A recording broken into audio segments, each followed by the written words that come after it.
My childhood home had a lot of issues with its past. A lot of deaths happened in the house prior to my family moving in. Most recently, the people that were renting it out to my mom and stepdad didn't want to live there because their son had decided to opt out of life. And before that, a few murders even happened at the house. We didn't know the details, but that's what the landlords told us. I was young when my mom met my stepdad, and shortly after they met, they moved in together. I didn't experience anything weird until my baby sister came along, and that's when everything went wrong. The house had 2 bedrooms, so I had to share a room with my baby sister. We'll call her Dee. Bee never stopped crying, and when I was young, I absolutely couldn't stand her.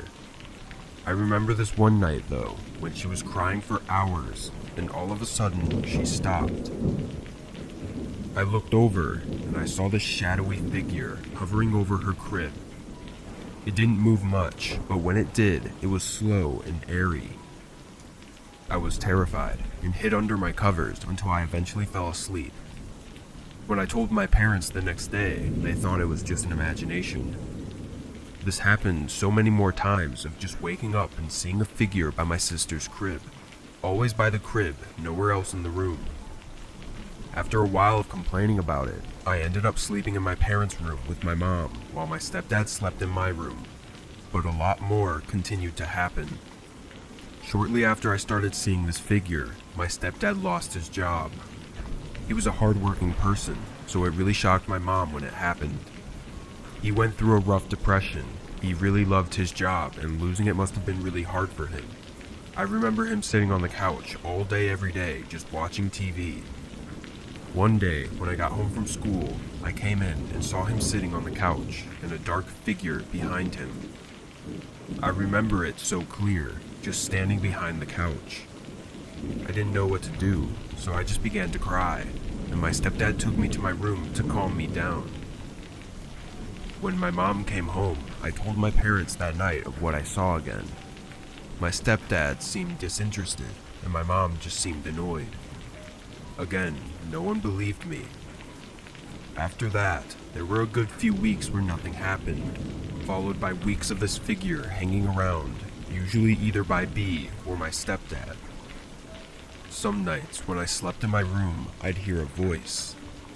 It was a woman's voice coming from Bee's crib, just talking to her. I never understood the words coming from it, but it terrified me every time. As Bee got older and began to walk and talk, I noticed she spent a lot of time in that room talking to her friend. My parents never seemed to worry about it, saying it was just her imaginary friend, but I knew what it was. The more this figure seemed to hang around, the worse the emotions in the house got. My sister was aloof, never talked to anyone. My mom had so much anger inside her, and my stepdad was always depressed, and I was alone all the time. Then my parents started fighting, all the time screaming things at each other. My mom hated my stepdad for not keeping down a job, and my stepdad was just a depressed mess. They seemed to fight every single night, and every night it got worse. While in my room, I even heard my stepdad telling my mom to put the knife down. But worst of all was the night when I stayed up in the living room watching TV. It wasn't that late, maybe 8:30, and my stepdad was asleep on the couch while my mom was in her room. Also tired now myself, I turned off the TV and walked upstairs to my room. At the top of the stairs, though, I started to hear whispering, followed by Bee speaking back to the whispers. The door was cracked open a few inches, and I slowly walked over to look inside. Just a couple steps away from the door, I could see Bee next to the figure, as if it were trying to lead her somewhere. I screamed, and instantly the door slammed shut. I just stood there screaming and crying, before my mom rushed out of her room. I just pointed at the door, unable to make out any words. She tried to open it, but it was locked. It was one of the cheaper ones though, so she was able to use her fingernail to twist it and push the door open. Bee was in the corner of the room, facing a wall. My mom yelled at her for locking the door, even though she was too short to even reach the doorknob. Bee didn't even seem to have any sort of reaction. After that, I fell into a depression along with what seemed like the rest of the family. No one talked to each other. No one asked me how I was. I became the one taking care of my baby sister, me and this strange figure. I became familiar with it. It even started hanging around my bed during nights where I was extra sad, and it brought me a sort of weird comfort knowing that I wasn't alone. Eventually, my mom had enough of my dad, and we left to stay with my grandparents. I remember her telling us to pack up, and as we headed to the car, I saw the figure again by my dad. I felt sad leaving him, but at least he wouldn't truly be alone.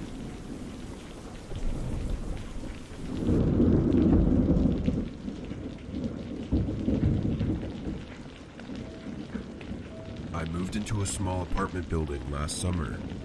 It was a cheap 2-bedroom place and was really my only option considering my low-paying job I had at the time. The building was very clearly not well taken care of, and neither was the room. There was a buildup of mold in several areas, and the place honestly just looked like it was falling apart. Of all these things though, the one thing that stood out the most was the lack of other residents. I'd lived in a couple apartment complexes before moving into this one, and rarely would a room even be available. However, at this place, almost all of the rooms were still available for rent. It was a small complex with only 8 rooms, but during the time I was there, only 2 rooms were occupied, mine and an older couple's on the first floor. My room was on the 3rd floor, leaving the middle and top floor completely empty. But those floors never truly felt empty. Having lived there for a month at a time, I'd heard on multiple occasions people talking below me. I always believed it was just the older couple, as they were the only ones living below me. Though, strangely, I'd only ever hear a woman's voice, never a man's. And to make things stranger, I'd be able to hear them pretty clearly, even though they were 2 stories below me. It would always sound as though the woman was muttering to themselves indistinctly. It would give me the creeps sometimes when I would wake up and hear the woman muttering to herself below me, but I thought perhaps she was sleepwalking and maybe the vents to my room were connected to theirs, allowing for the sound to travel. But everything only got worse as time went on. 2 months in, with nobody else moved in still, I was walking up the stairs to my room, and as I walked past the 2nd floor, I noticed the door to one of the rooms was open. My curiosity got the better of me, and I took a couple steps towards the doorway to look inside.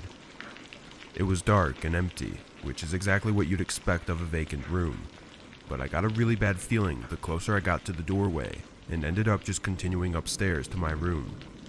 Later that night though, I was taking the trash down and noticed the door was closed. It was definitely weird, but I didn't know what to really think. I knew nobody lived there, so what could it even be? Maybe the owner of the building was working on the room or something. That was the only thing I could think of anyway.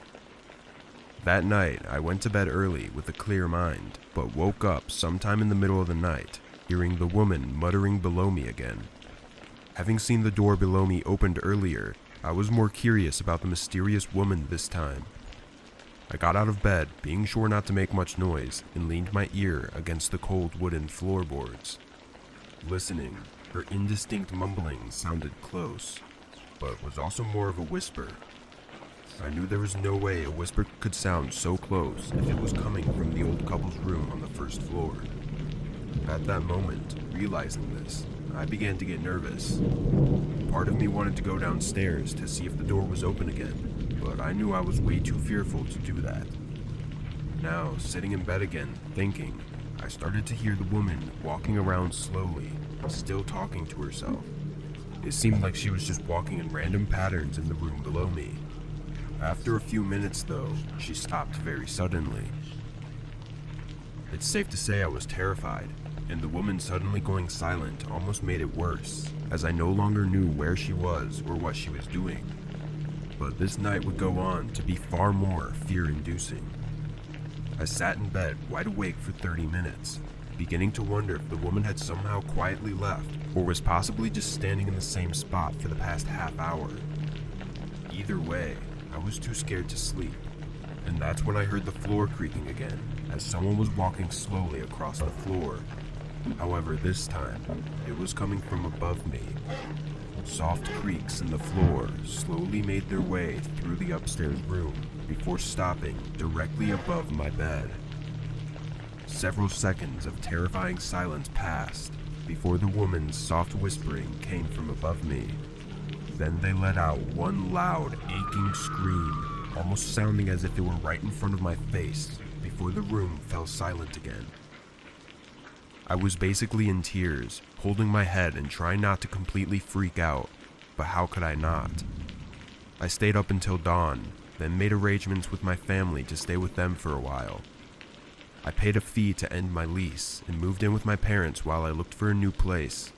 The only time I went back was to move my stuff into the moving truck, and as I loaded up one of the last boxes, the old couple came out to say goodbye. I hadn't never really talked to them aside from simple greetings when we were going in or out, but they strangely seemed to be really sad that I was leaving. I'm not sure if they ever experienced anything that I had, but the only thing I could focus on during our brief conversation was how distinct the old lady's accent was, and that it sounded nothing at all like the woman I heard mumbling. After that, I didn't know what to think other than how glad I was to be moving out. All I can say is that I hope I never hear that unknown woman's whispers ever again.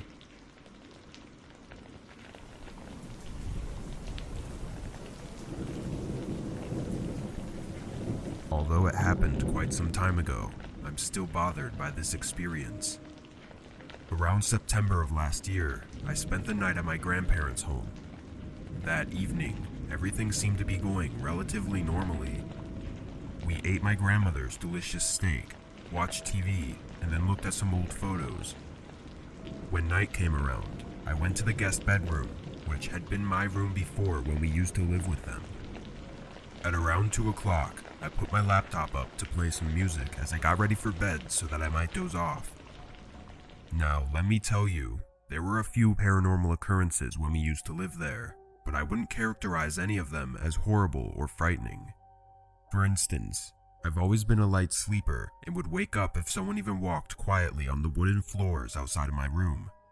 This happened a few times, waking up to soft footsteps in the hallway by my room, but my grandparents assuring me later that they were not up at all. One time, I even went to check, but all the doors were closed and nobody seemed to be awake.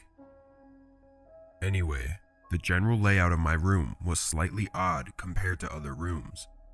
There was a corner in this room which led to a small hallway before you reached the entrance door. So from the bed, you couldn't see the door, only the small hallway leading to the door.